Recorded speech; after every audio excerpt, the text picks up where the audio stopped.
என்னோட heating effect வீடியோவுக்கு என்ன எக்ஸ்பெரிமெண்ட் பண்ணலான்னு யூடியூப்பில் ரிசர்ச் பண்ணிகிட்டு இருந்தேன். அப்போ இதை பார்த்தேன்.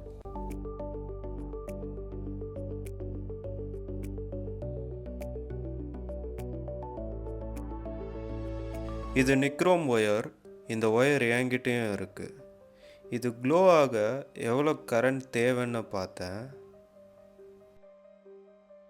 பிகாஸ் இந்த எக்ஸ்பெரிமெண்ட்டை தான் நான் பண்ண போகிறேன்.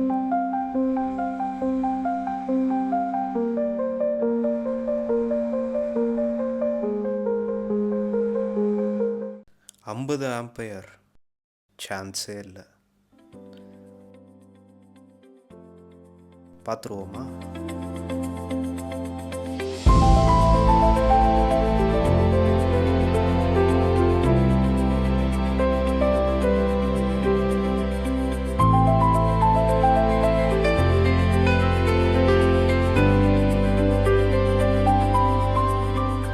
ஃபிசிக்ஸ் பாசிபிள்னு சொல்லுது.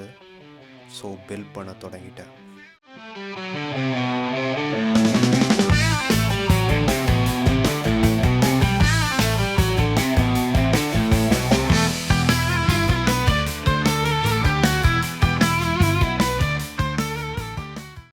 ஸோ ஐடியா இதுதான்.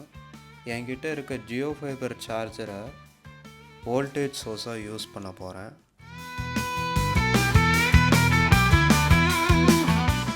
அது என்ன 2.5A? அது அப்புறம் பார்த்துப்போம்.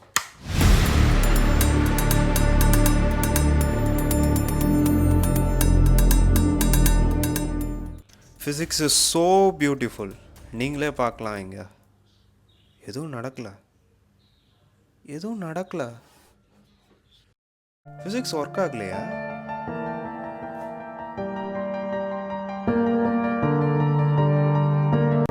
அப்போ நம்ம புக்கில் போட்டிருக்கிறது தப்பா? என் கால்குலேஷன் தப்பா?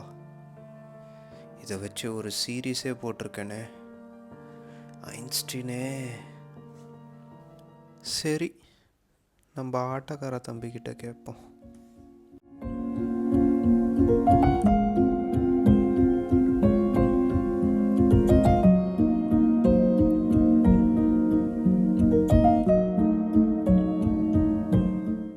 இப்போ புரியுது ஏன் அந்த 2.5 ஆம்பியர்னு. அவசரப்பட்டுட்டேனே.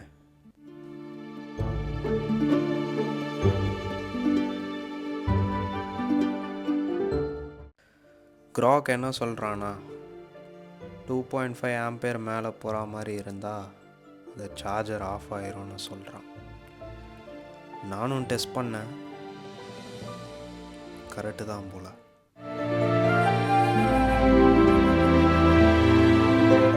எனக்கு 50 ஆம்பியர் வேணுமே. சரி, நம்ம ஆட்டக்கார தம்பிக்கிட்ட கேட்போம்.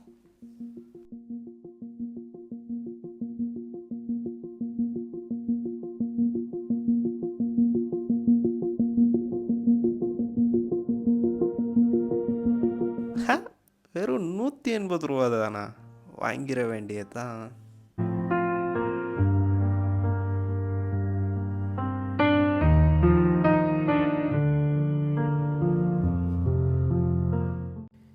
என்னடா 180ன்னு சொல்கிறான்?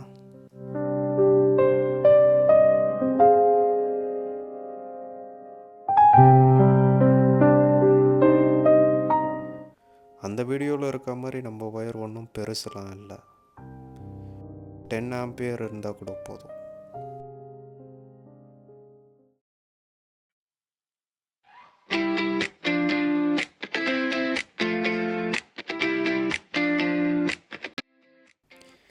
என்கிட்ட கம்ப்யூட்டருக்கு யூஸ் பண்ணுற பவர் சப்ளை இருக்குது. அது 12 வோல்டேஜ் 14 ஆம்பியர் தரும்.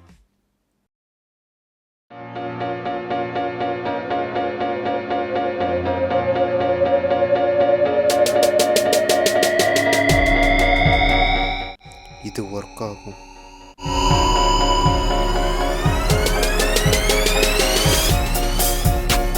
ஒர்க் ஆகணும்.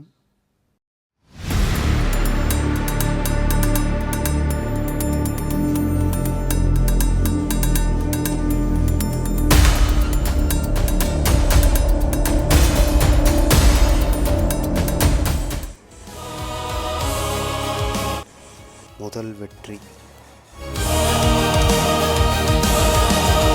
ரெண்டாவது வெற்றி.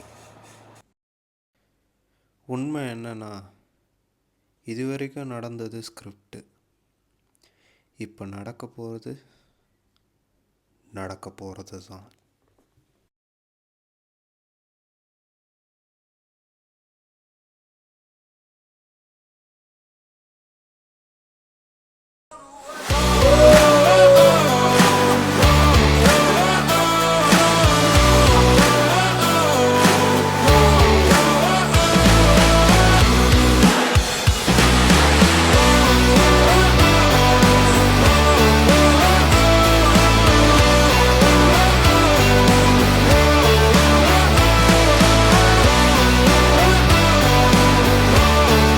ஸோ அதனால தான் நான் திரும்பவும் சொல்கிறேன், physics always works.